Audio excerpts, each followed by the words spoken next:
like to have some description sometime in the future of exactly where we've got to with this forestry thing. Because when all the forests went in after Cyclone Bowler, there was no regulations.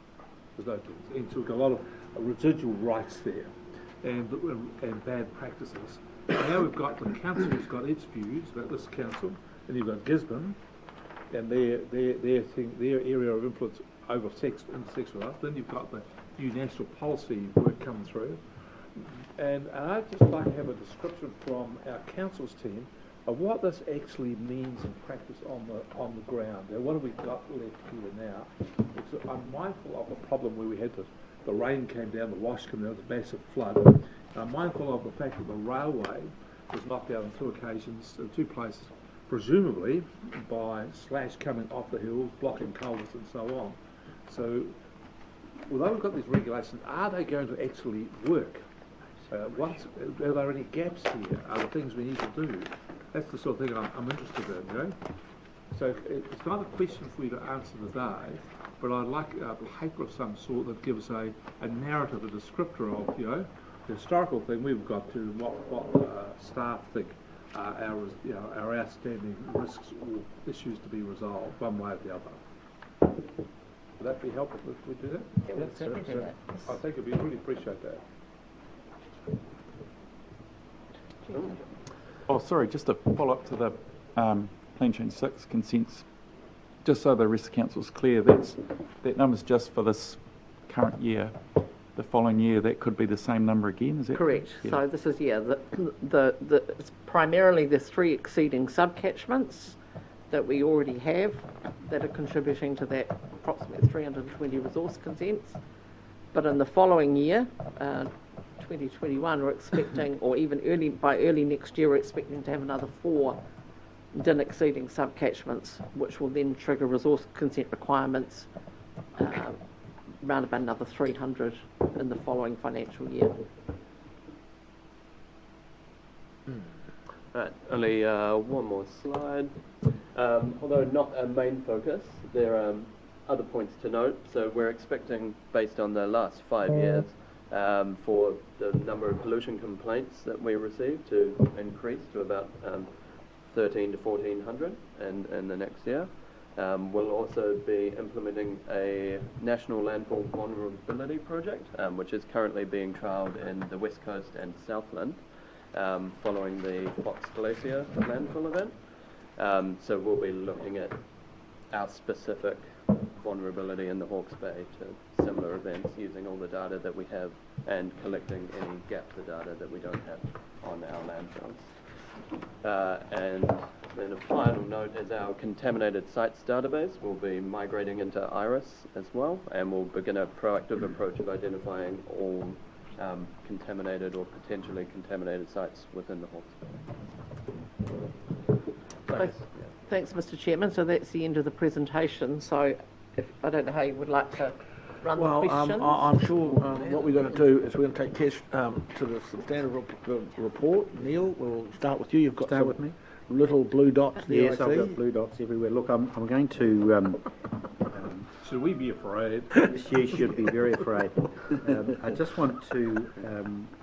Perhaps if I go, there's a strand of questions that I'd like to place before you, and then a second strand, so I'll come back to that and give out my colleagues a go at that before I come back a second time. Is that sufficient for you, Councillor? No, yeah, the floor is going to be yours for a while. Okay, can I just take you, thank you, Councillor, can I just go to your page 52, Liz, and I just want to understand the compliance grading. Is that on your page there? It's my page 52. I'm hoping it's yours. Of the compliance report? Of the report? Through you, Chair, it's page 3 and it's table 1 in the paper. Well, if you can use our numbering, that would be useful. Okay. So just for the record, I'll go straight down to the purple band, significant non-compliance. Are you with me there? Yes? Yes. Failure to comply with a number of consent conditions and or environmental consequences of non-compliance deemed to be significant. So that's your rating there? If I can now take you to my page 91, which I think is yours 47. Got that? Could I have the topic heading, please? Wairua District Council, WDC Compliance 2018-19. You got that? Yes. Yes. You'll see down at the bottom of the page, the Wairua wastewater treatment plant has been graded significantly non-compliant. An emergency overflow was discovered, etc. You've got that last paragraph? Yes. So that's the reason for a number of significant non-compliance, in this case 30%, which is 7 consents. In the first paragraph I'm reading that. Then I'm taking that the Wairua wastewater treatment plant non-compliance related to that discharge, emergency overflow discharge. Through you, Chair, there are a number of non-compliances. Yes, that was One of them? One of them in relation to that, but there's also issues as identified in the report through landfills. There's That's also right. Sure. exceedances at Oppertime as Sure, well. thank you for that. Can I just now take you back one page to my page 90, your page 46. Your page 90. Sorry, your page 46, my page 90. And that's the Napier City Council equivalent report. And in that, about the middle of that page, there was, on the 6th of September, there was an emergency discharge of untreated wastewater. Do you see that there? Can you tell me why that wasn't seen as a significant non-compliance when, on the face of it, when I'm looking at it, or any reader looking at it, would suggest that they are an equivalent significant non-compliance? Thank you through the Chair. So, in relation to the Napier one, that was done on their interpretation of as an emergency, and it was a deliberate discharge. Whereas in relation to the Wairua one, that was actually part of the consented conditions. So on that basis, you've made a determination that that's not a significant non-compliance. Is that correct? There's the other element of non-compliance is around effects on the environment. I am at a loss to understand why one would be a significant non-compliance and the other not so. Can you help me there? Thank you through the Chair. So, as I said, this is a new grading system that has been brought in effectively this year as well. And some of that is trying to force what was effectively some older grading into a new grading system. So there will be a lot more consistency in terms as we have adopted the new compliance system. Those are older events, so I think there will be a lot more consistency in terms of the gradings as we progress. Councillor, perhaps I could just make the comment that the way I interpret the situation is that if Wairua District Council had discharged deliberately and invoked the public health emergency provisions under the RMA, that wouldn't have been considered a breach of their consent. Yeah, it goes back to Councillor Barker's point that they successfully met their consent conditions, but the patient died. There's a reality that there is an obligation of this council to assess the environmental effects, and that's a part of this compliance regime.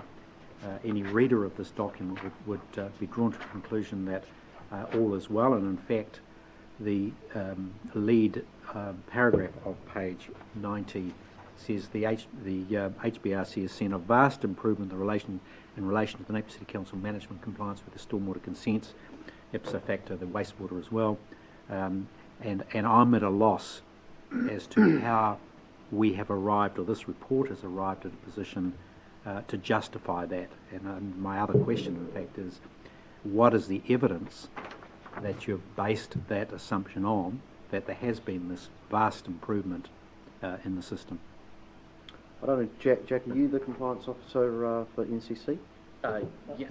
Yeah. So, look, as I understand, there are quite a number of areas that historically they were not fulfilling consent conditions on, a whole range of monitoring, reporting conditions, etc., which they have lifted their game on. So, I don't know whether you want to characterise that a bit more, but while there is still this issue, obviously, around wastewater overflow into stormwater during heavy rainfall events, in relation to all of their other consent conditions, we are seeing a territorial authority that is taking considerable steps to up their game and fulfil many more of those than they did historically. So what's the evidence for that?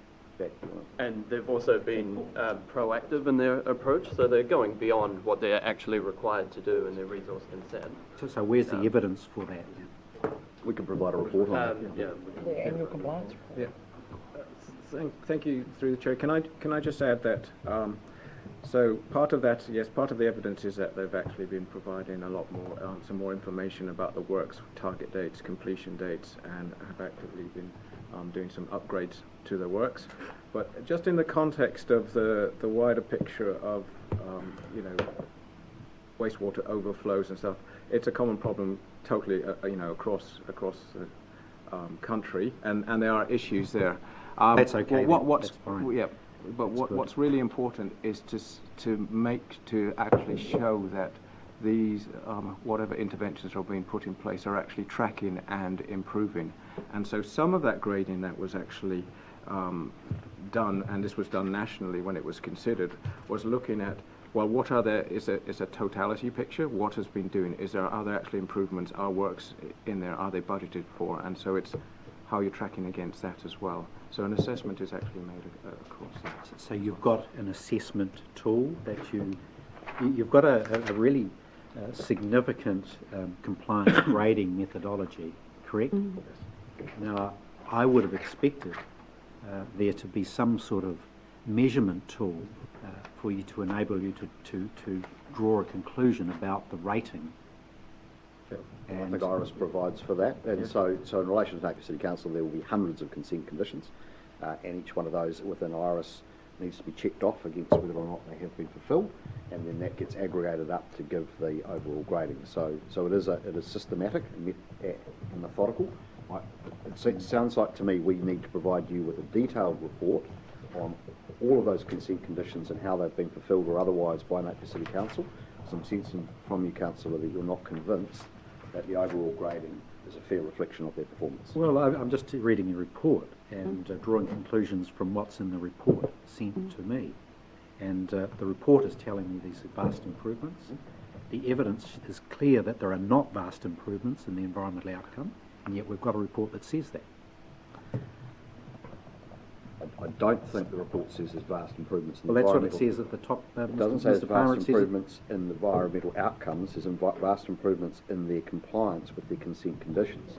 And So are we constrained to achieving a tick box compliance regime as opposed to improvements to the environment? Is that what you're saying? Not at all. What I'm saying is that this is a report on their compliance with their consent conditions, and the point at which we assess whether or not the consent conditions are satisfactory with respect to the environmental outcomes is upon the issuing of the consent or consent review.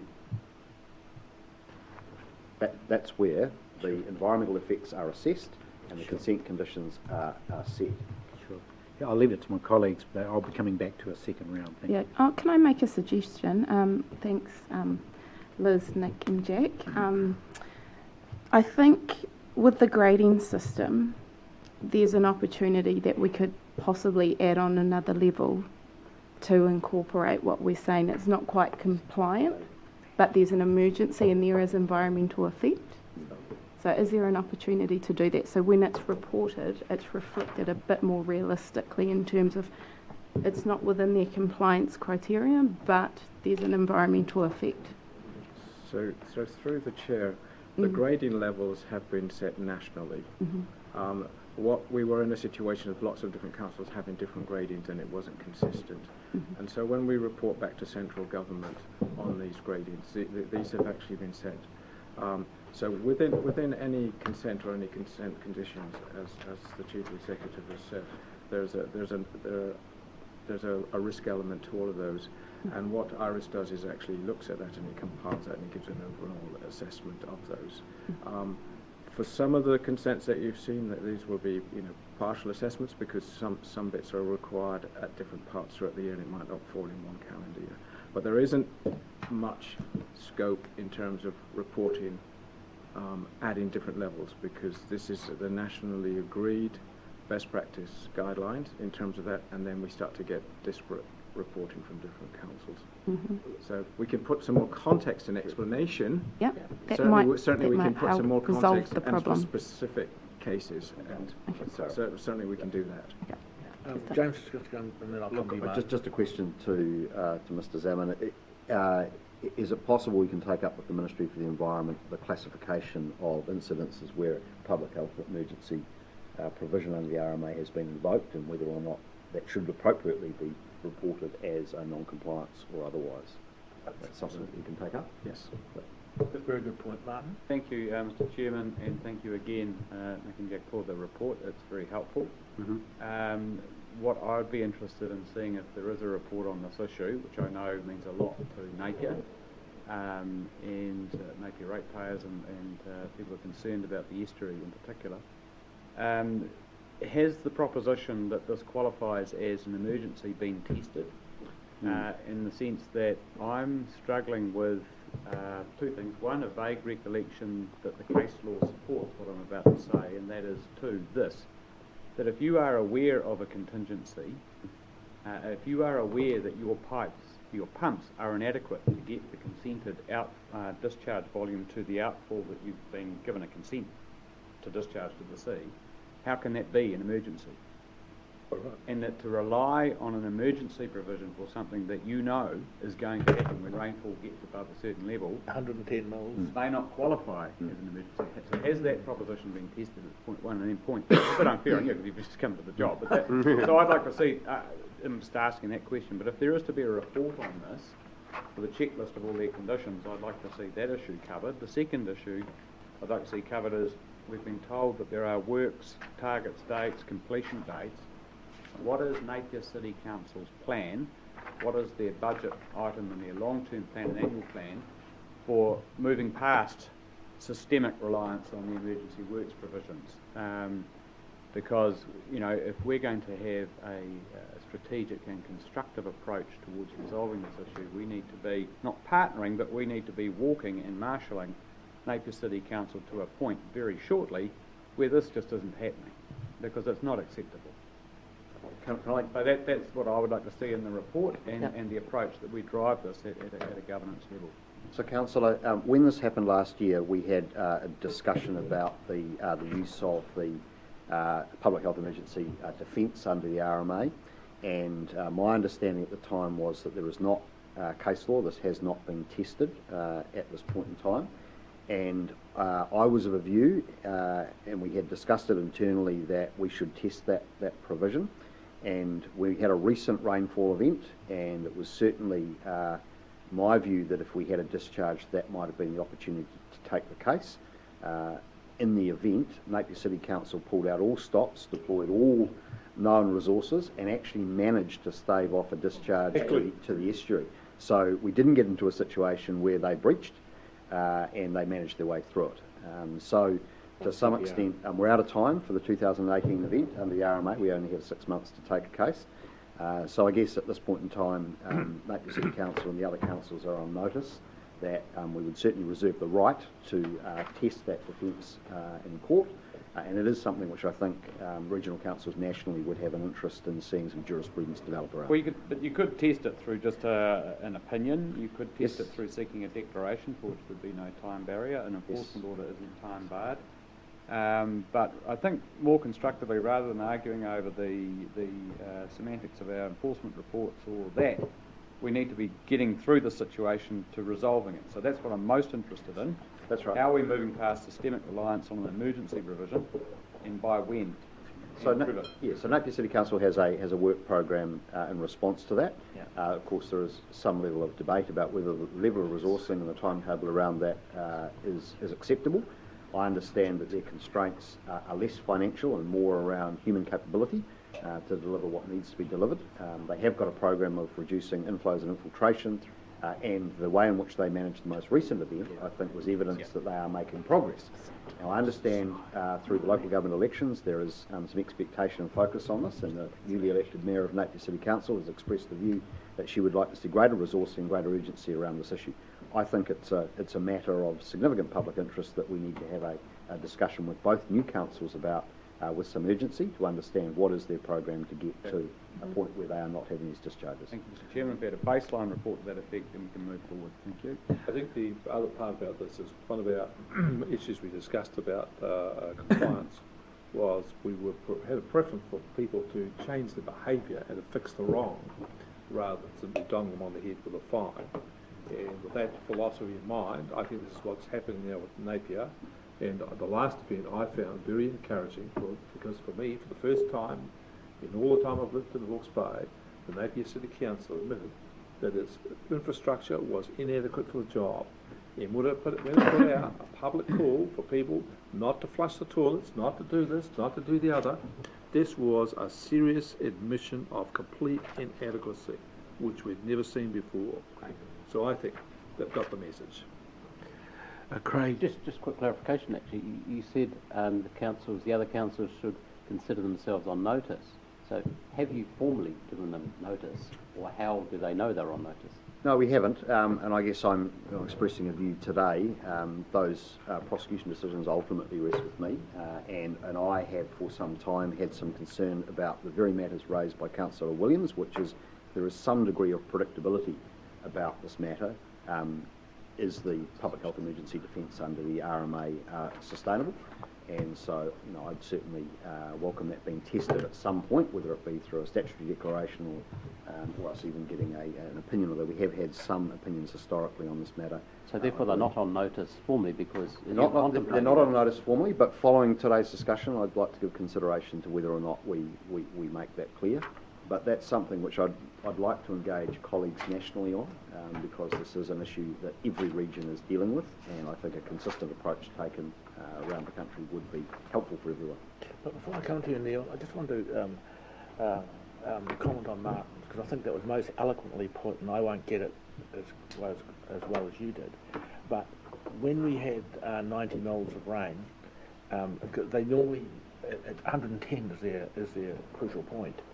And at 90 mils, I was ringing James saying, with 90 mils and it's still raining, mate, we want to put a lot of pressure. We don't want raw sewage in the estuary or the Karamu, both. And at 110, I was ringing him again, and he was ringing the councils, and they did pull out all stops as a result of just pressure from us. Because it is right, you're exactly right. At a point, they can legally do it. So, and they know that. So, Neil. Yeah, look, I'm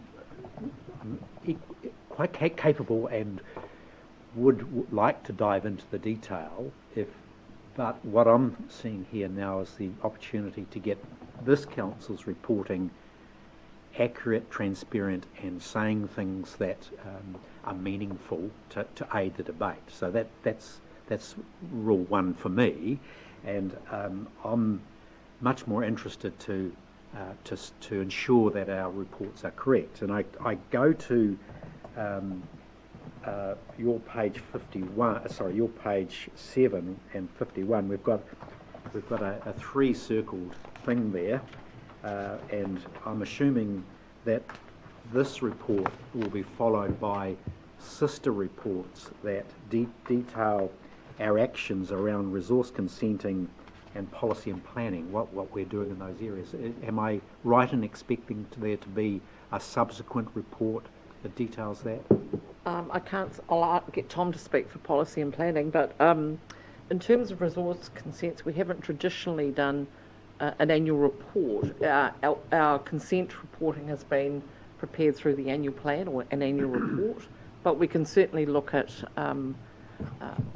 preparing, it will be much briefer than this, sure. but an analysis of the types of consents that have been done, the types of conditions and so forth. My point is this, Liz, is that there's a good preamble to this report, including the diagram talking about educate, enable, etc. What I'm much more interested to do is to look at the way we are enabling much greater compliance and consent, resource management action, environmental outcomes that are much improved through those methods. And I'm therefore asking the questions, can we have a report that details what engagements we've got with the stakeholders, the councils, for example? What does that ongoing thing look like? What are the outcomes to be expected to be achieved? Compliance is the last cab off the rank, but up front we've got a step change in the way we're doing business with the consent holders. Can we expect that sort of engagement? We're certainly going to have as I think you're aware, an RRMP effectiveness review, which is underway and going for the current year.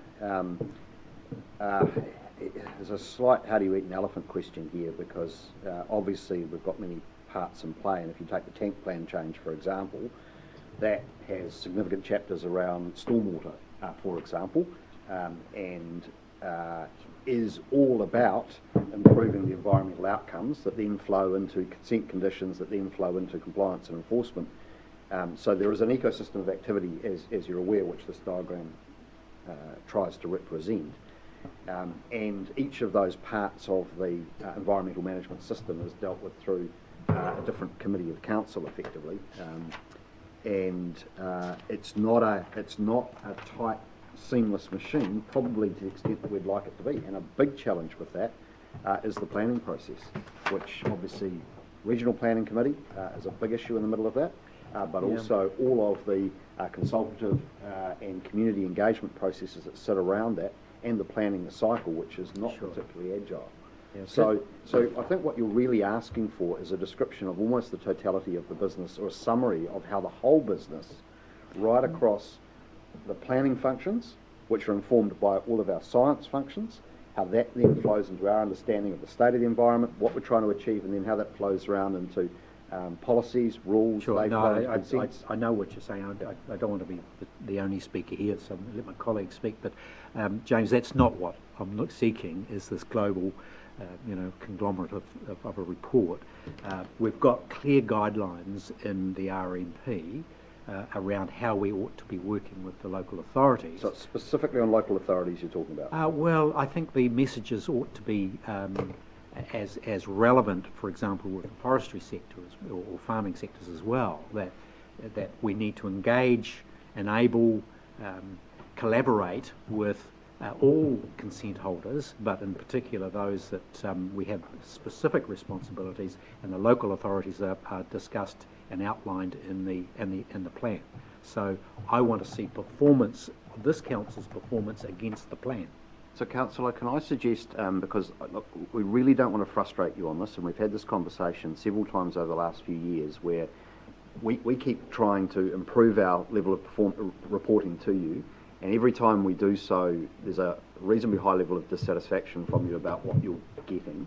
Sure. So can I suggest that we have a meeting offline, and then we try and work through it with great specificity exactly what it is that you would like to see? I was specific 3 years ago, and this is the report that's as a consequence, and I'm not seeing it, so we need to have that conversation. Okay, we're going to do that offline, Neil. You happy with that? Mm-hmm.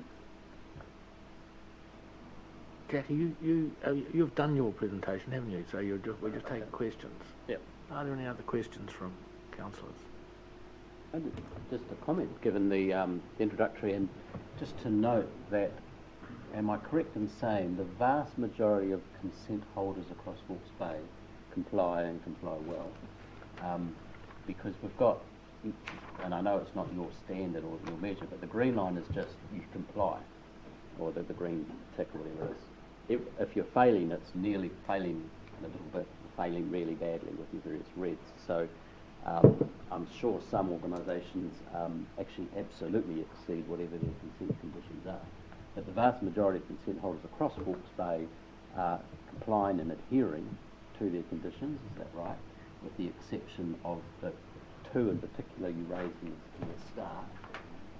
But also, if we look at another one of the earlier tables in here, some of those that, get bad press, or there's a strong narrative about them, actually by and large seem to be very compliant when we look at the numbers of consent holders and majority consents have been breached in some way, shape or form.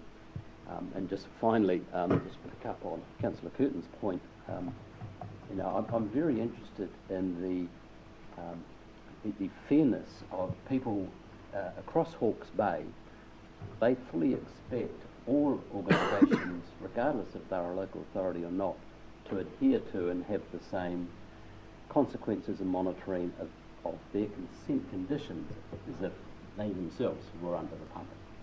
And I absolutely appreciate not all things are equal, but and by and large your numbers show that they do very well on the consents. So I just back up Councillor Curtin in a theme developing and welcome particularly Napier's approach to their trying to improve their outcomes. That I guess all consent holders are equal, regardless of their size, and should be treated the same way as we, what's the words, Liz? Nudge, something. Nudge, shove, hug, and Smack. Wag the finger, yeah. But the facts, there are some good facts in there that speak for themselves, challenging some of the narrative that's out there. I think the point is, Councillor, though, some people are complying and still polluting. Yeah, and that goes, Chair, to the policies and rules, which I guess is our compliance team can only enforce the rules that are set in the consent conditions. The consenting teams can only set consent conditions as per the rules in the plan, and that takes us back to our ability to continually modify our plans, which right now is ground to a halt courtesy of the regional plan. And then you, Rick. Will? Yeah, just listening to Councillor Foss about the level of compliance made me think about back to these tuk-tuk farm consents. Now, they're being triggered because the DIN is over 0.8. So as long as it's over 0.8, does that mean all those consent holders are non-compliant?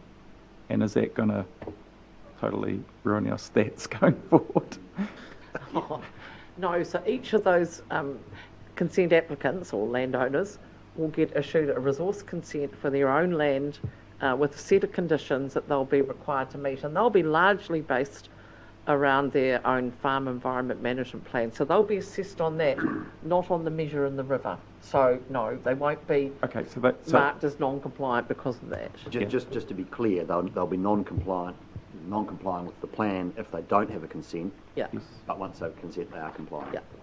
Yeah. We hope. Just to have the consent, they'll be compliant, or they still have to. Well, they still have to meet the conditions in the consent. Yeah. Yes. Yeah. But it's at a farm level, not catchment level. Correct. Yes.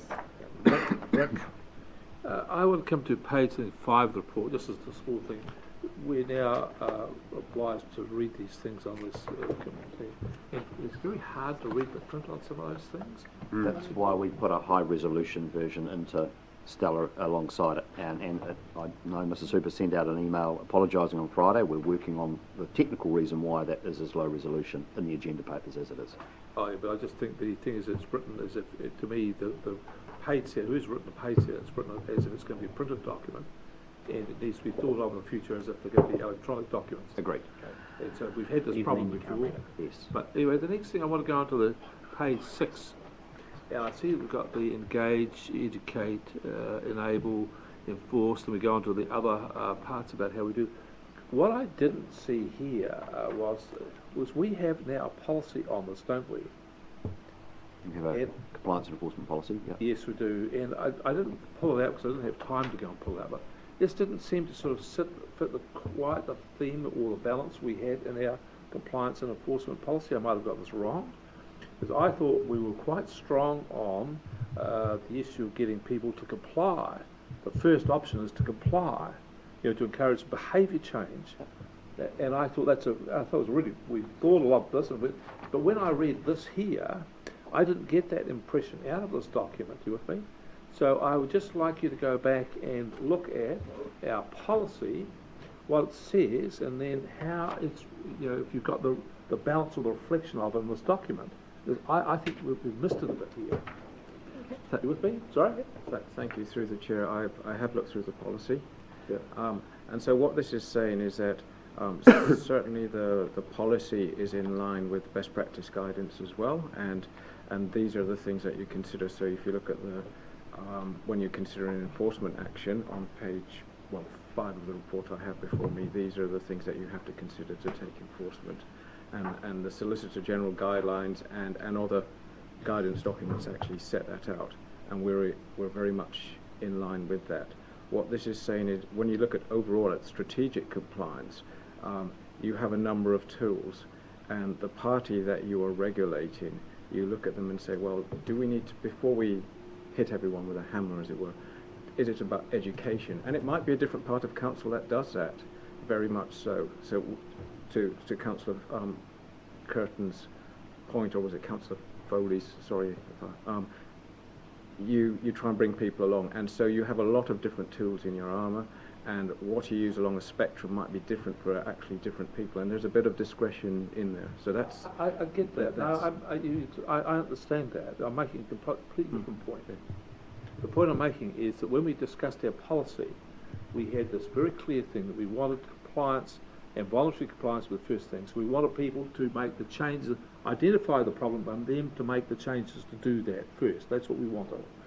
When I read this document here, as it is there, I didn't get a sense of that. You with me? That's the point I'm making to you. It gives me a different sense or a different balance in this document from what a policy is. And I want the both to have to be aligned. That's the point I'm making to you. I'm not worried. Do we have it? Neil, are you finished, or Martin, do you want to come back? Martin, okay. We've got 5 minutes, I want to, because we've got 25 minutes. That is 5 minutes fast. Oh, that's 5 minutes fast. Okay, that's the clock. Okay, a little bit more time, Martin. Thank you. You've answered my question about who set the policy. Apparently we have one. I'd like to see it. That's fantastic. I also wanted to acknowledge the encouragement I got that where you saw non-compliance each time I was reading what was being done about it, and it was encouraging to see the focus on the meat processing and the timber processing as the bigger areas of non-compliance at the moment. So that's I just wanted to acknowledge that that's very helpful to see that you're targeting those efforts. The one area, just to sort of round that discussion out, which we didn't see that so actively, was the Napier City thing. In the Napier City situation, can I just clarify that if we're going to receive a report about Napier City, it will include a more detailed compliance check and an outline of works, target dates, completion dates? Is that minuted that that's going to be asked for and supplied to us? Because I think that's come out to me as an area that didn't have a plan forward expressly in this report. Yeah, we do want that. Thanks, Martin. Neil, are you... I'm happy to move if you... You move? Okay. That we just receive and note. So we have a move up? Sorry, can I just clarify in relation to that last point? Are we talking about Napier City Council, or are we talking about all the territorial authorities? I'd be more interested in not only Napier City, but for each TA. Where there is non-compliance. Okay, we'll go back into the report we did provide previously on this. Second it? Yeah, but I've also got a question. Oh, you better have your question now. I just want to bring you on to page 41 of the report. Hail. That stuff falls out of the sky, and old rubbish dumps and so on.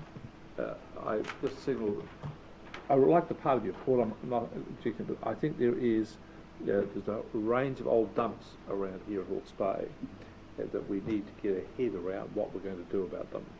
And I would like to have in the future a report from the council, again a descriptive report about how hail interacts with others, what we understand about it, what we understand about the dumps, what we're doing to manage them, just to make sure that we are doing sufficient to do our job to protect the environment.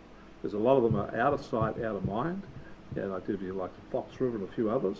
They're all going to come and bite us once. There's a couple of dumps around here that people have got concerns about.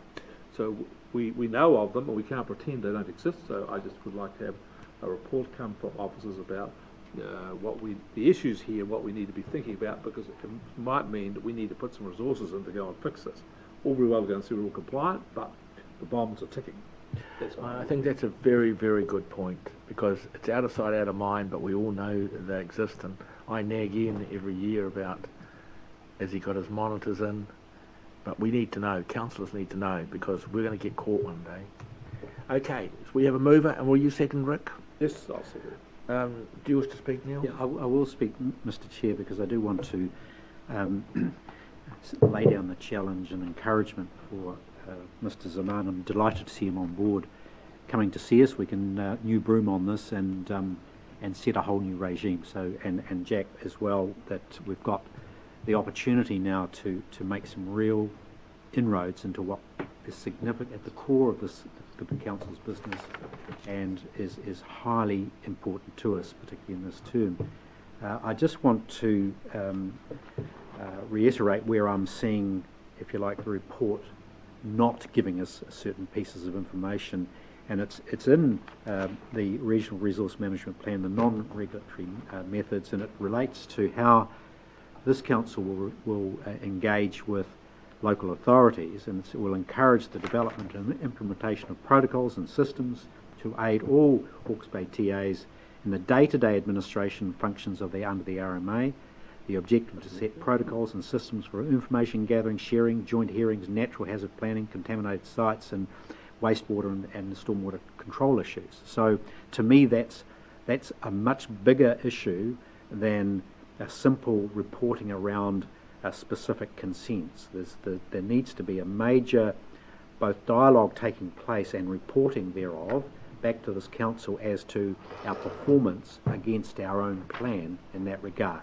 So I make that point, and staff and councillors around this table will be sick to death of this refrain, and it's coming straight from the drinking water inquiry. And my hope is that a copy is under your pillow at night, because it needs to be. This is what was said about our performance on this issue, and I can tell my colleagues, 6 colleagues around this table, new colleagues around this table, that similar reports to the one just tabled was tabled in front of me 10 years ago, a decade ago. The devil's in the detail, and as a consequence of not pursuing with much more vigour from a governance perspective, we ended up with a major crisis in this region where people were hurt. And I'm saying to you that the devil's in the detail and we need to focus on it. So this is what they had to say about us, this council, Mr. Zaman, before your time. There was a critical lack of collaboration and liaison between the regional council and the district council. The strained nature of this relationship, together with absence of regular and meaningful cooperation, resulted in a number of missed opportunities that could have prevented the outbreak. They should have been stricter in ensuring the district council complied with its responsibilities. They failed to press the district council sufficiently about the lack of risk assessment, analysis of key aquifer risks, and they failed to require a deeper and more holistic investigation into the unusually high rates of transgression. So I'm suggesting that we do not want that sort of calamity to inflict us again, and we've got this opportunity at this point to make sure it doesn't. And I'm saying to you that the answers lie already in front of us. We don't need to recreate that, we just need to do it. And that's my refrain today, that the next report we receive on this, and it shouldn't be an annual one, we should be receiving interim reports, is to monitor progress on how we are relating, collaborating and achieving much better environmental outcomes with our local authorities around their resource consents. Neil, Rick? I'd just like to thank the authors of the report. I think it's a really good report. It was longer than I actually wanted to read, but when I read it, I thought, well, that was worthwhile. I don't know how you shorten it. I think the report is valuable in 2 ways. Firstly, it's a pretty good picture for anybody who's interested in the subject of what this council does and its range of activities and the importance of them. Because each one of them is really important, and every time you finish a section, you think, wow, I could know more about that. You know, the forestry and WDC and so on like that. I thought, wow, this is really good. So it gives a much better picture of it. The second thing I think it's valuable in is that when I first came to this council, I thought we were pretty slovenly, if I can say that, about how we went about our enforcement compliance stuff. It wasn't the focus of the council. We didn't have the resources we should have done. It was something we were supposed to do, but I don't think we were as tight on as what we should have been. And I think this report shows we've gone up 2 or 3 notches in that. We've got better quality on all sort of aspects of it, and I think it demonstrates the council takes this more seriously than it did. And therein, I think it comes back to the point that Craig ended to. What is the message we're sending to other councils? Well, I'm struggling a bit to think how the chief executive could formally notify other councils what our intentions are. I think we have been pretty clear in our messages by implication. We've had some pretty tough discussions with ourselves and the Central Hawke's Bay District Council on the issues around their sewage systems. Been very clear that the attitude here is firmed up. We've had some pretty tough conversations with the Hastings District Council, particularly over the water and the bores and other things, and they've got that message loud and clear. We've had some even tougher conversations with Napier City over various things, including the Ahuriri Restory, and we've had some pretty heart-wrenching conversations with Wairau as well. I think the message is pretty clear that this is now a focus of our work, and we're not going to be caught short here. And for the rest of the community, we have employed more people to go and manage farm compliance plans and so on. Again, so the farming community, everybody else knows we're on the case. And we're also giving a hard message to a lot of the commercial folk too about different things. So if you can't read that out of the tea leaves, well, a formal letter's not going to tell you what it is. So I think we've been pretty clear about this. And I think this report is a really excellent statement of that. So I welcome it. I think it's a great report.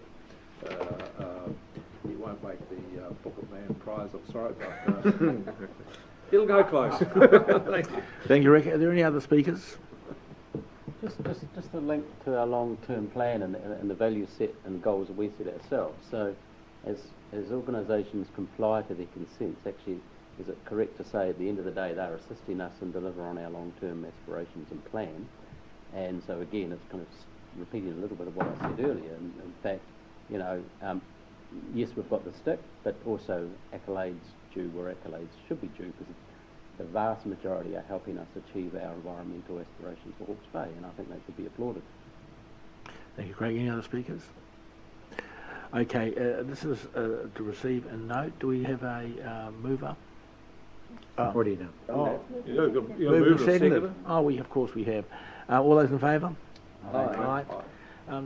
I just want to thank your team, Liz, Nick and Jack. I agree with Rick. This was a really good report, really readable, and I think I agree with Rick. We've come a long way, and the messages have been really clear from this council last 3 years. No doubt about that. So thank you very much. Thank you. Right. We will move to significant activities, item 12. So, Chair, we'll take that as read and happy to answer any questions that councillors have. Right, questions, please. Yes, One question, and it may it's to do with the regional water security program, and just to really get an understanding of what the PGF funding was exactly for, and some confusion in my mind from this morning's press release as to where the augmentation water source is from. Is it from the aquifer? Is it from high flow storage? Is it from small scale water storage?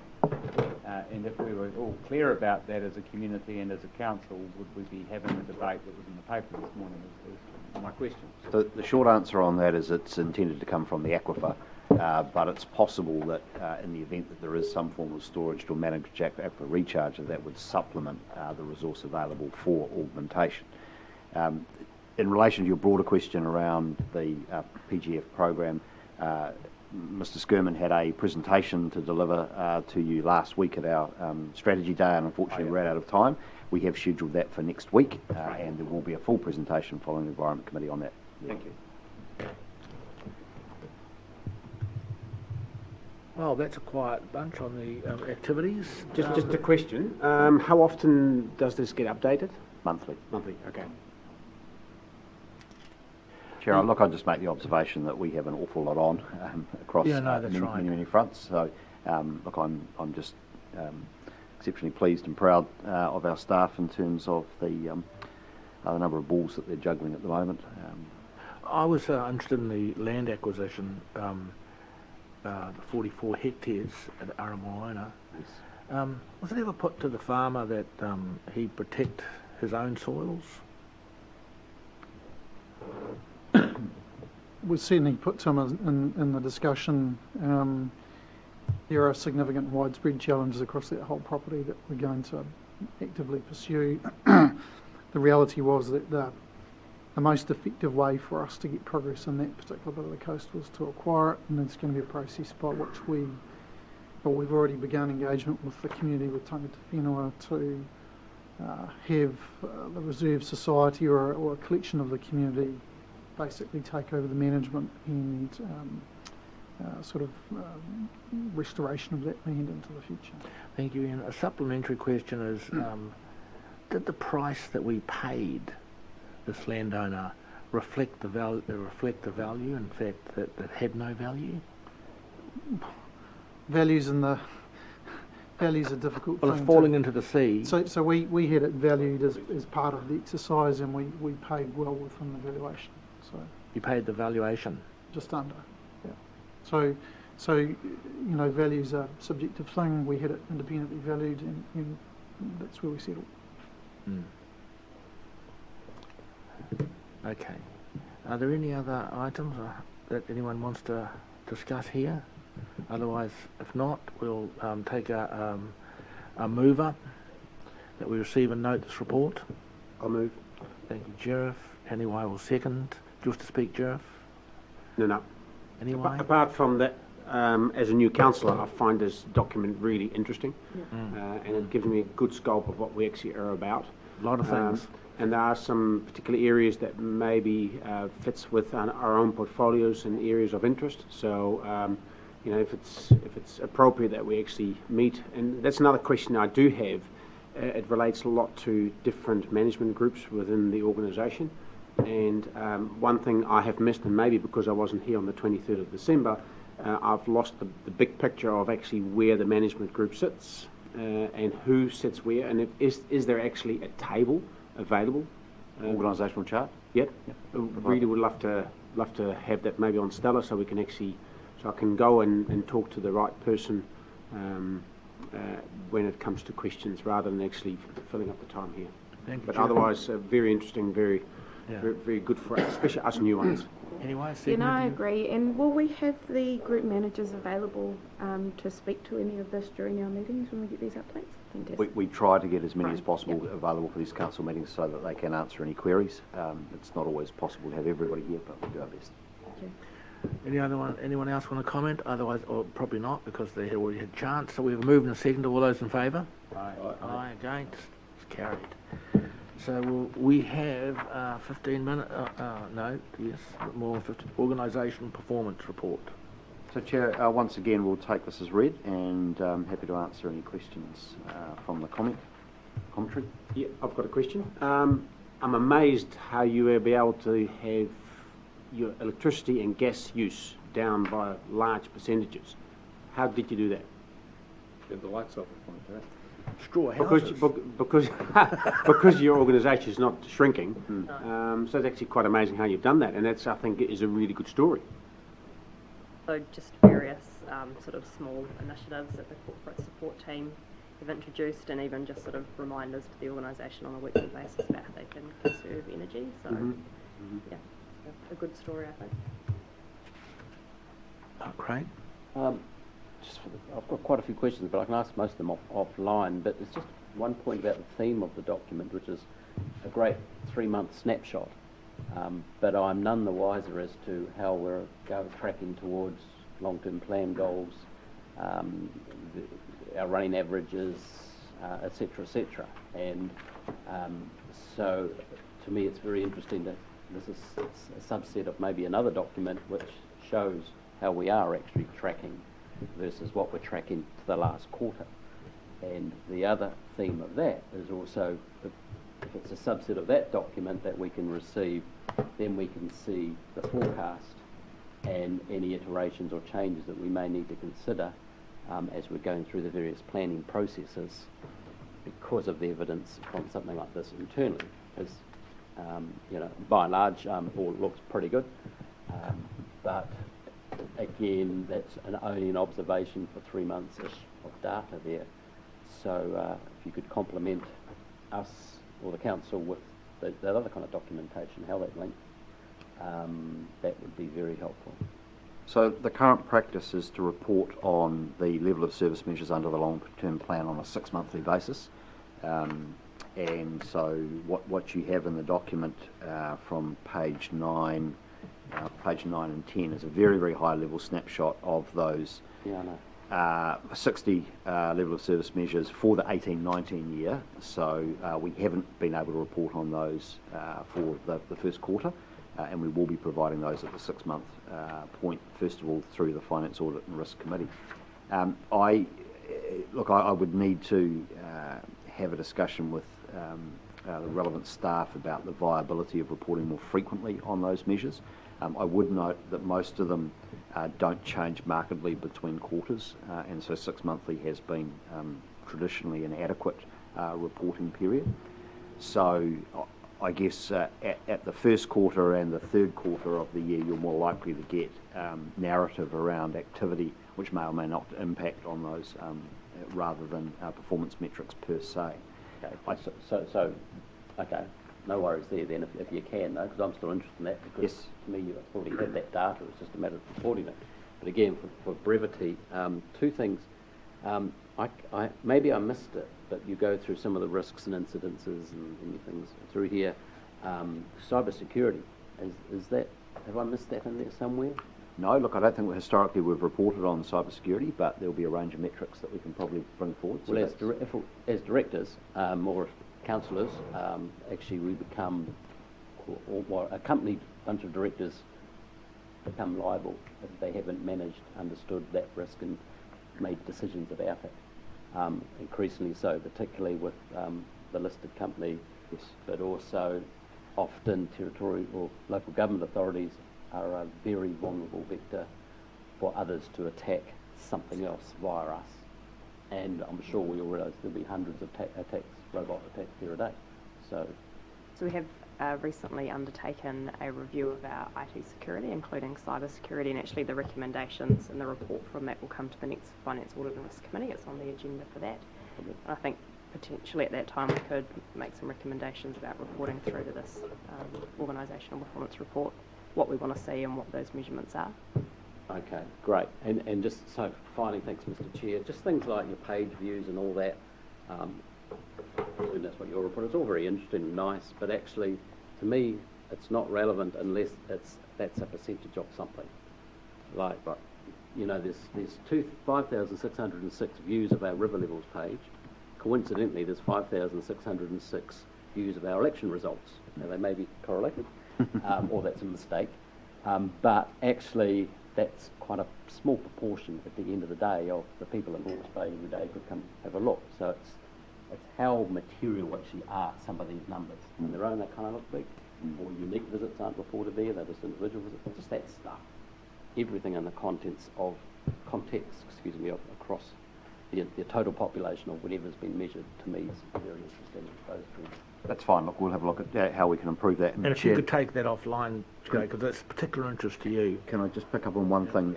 Councillor Foss mentioned rainfall before. Am I to take it that you would be quite keen to see our state of environment reporting for the quarter in here? Rainfall? You did. River levels. River levels. No, right at the start. You said rainfall. Right at the start. Oh, sorry. I thought river levels. I can tell you that out of my diary. Right. But you're not expecting to see our state of environment reporting here? No. No. Okay. No, that's fine. Okay, is there any other questions? Otherwise we'll call for a mover. Could I just, page 34, Clyde dredging. I see there was a report in the paper about this. I was wondering, given there are people looking to build soil and so on, can't we find some other private partner to take this material to and make it compost soil or something like that, rather than just have it sit on a piece of land somewhere? We looked at all those options. So the issue is that we're talking about a very large volume, and we're talking about the cost of transportation. So the budget was already under strain for this, and trucking that soil any distance will be a major blowout. So the focus has been on adjacent landowners that the soil can be deposited on immediately to. And so even with those landowners, there are issues around the smell that it will have, and it will not be usable for horticulture or even pasture for several years. So it's not particularly practicable to truck it and find somewhere else we can throw it. So we are constrained in terms of options for disposal of that, and currently the focus is on the adjacent landowners, and they're not at this point ready to take the soil. It's a very challenging situation. Because we're not dredging anymore. No, we're dredging, we're just not dumping it where we can't see it. Well, That's what we decided. Therefore, we're not dredging because we can't dump.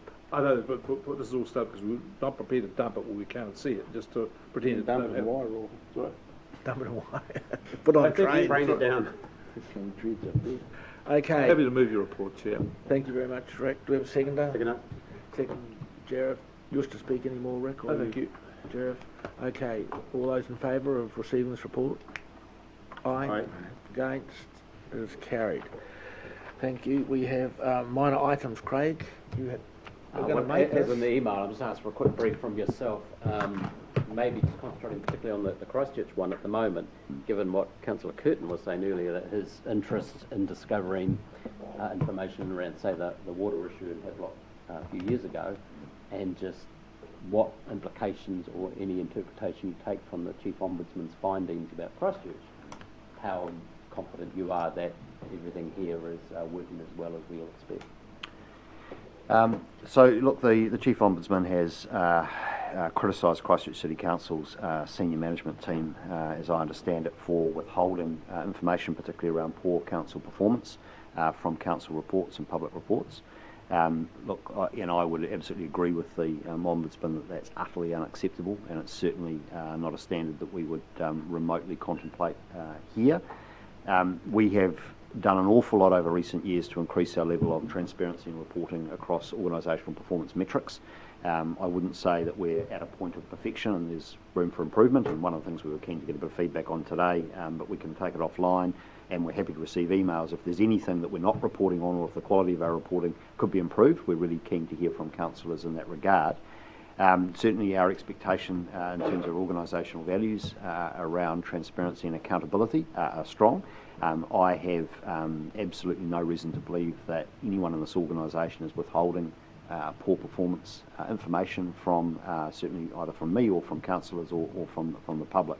So we do have a culture around that, but it's something we need to continue to maintain, and we need to make sure that people feel safe to report poor performance. And so that's something we're just going to continue to foster on. There has been a focus of the Ombudsman also on the Lagoima processing. We've been very transparent about what we receive and the action taken on that, and you obviously get that on a monthly basis. So we're pretty good at meeting the statutory timelines in that regard. So at this point, I'm comfortable that this organisation will not receive the sort of criticism that Christchurch City Council has. And the Chief Ombudsman didn't inquire, did 6 councils, and we're not one of them. That's correct, and I think that's where there have been complaints, particularly about Lagoima. The only issues we've had with the Ombudsman in relation to Lagoima over recent years has been in relation to councillor emails and the unwillingness by some councillors to have their emails provided from their private email accounts. Thank you, Mr Chair. My other item, we can hold that to next time. Okay. I just got a couple of things I want to report on, and I've got 5 minutes to do so. You'll all be aware that we have now got the funds to pull together a financial feasibility study for our concept of land change in Wairau, which is basically horticulture. On Thursday, we're having a delegation from Wairau to visit Heritonga and the Craigmore Orchard in Central Hawke's Bay to just to have a look at what it looks like, the intensive horticulture and semi-intensive horticulture, and also we're going to go to a small orchard where a 10-acre fruit grower has a very profitable business doing exactly what we're proposing in Wairau. So I had a meeting, a subsequent meeting with the European directors of Craigmore and one of the big financiers to that. They're very keen on us on helping wherever they can. So I just think that it's really positive we're getting the private sector. All the growers that I've spoken to in Heritonga are really pleased to assist, so we're starting to get a bit of momentum there. So I just wanted to report on that, and I think some of you are coming on that tour.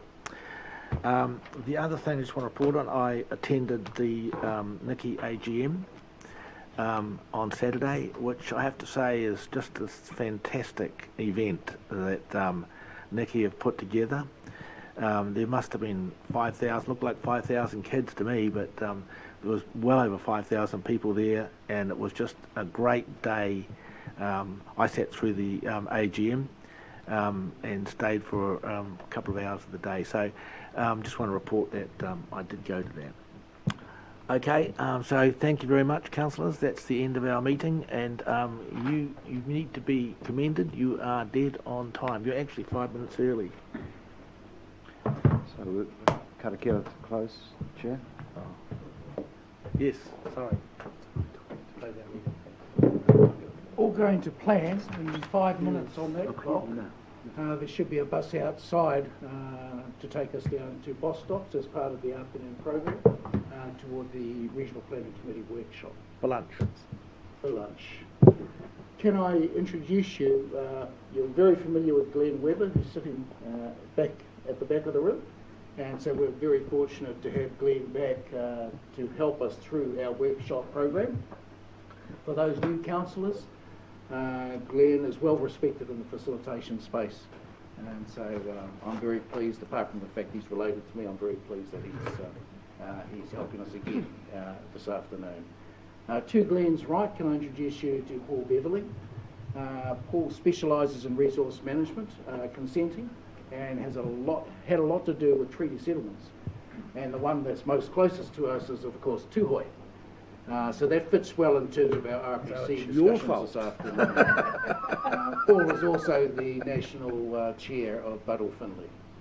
So welcome. Ko tā koe huri mai rā ki a koe rā, Paul. Hoki mai rā ki te Mataua Māui. This is not a strange place to you, this region.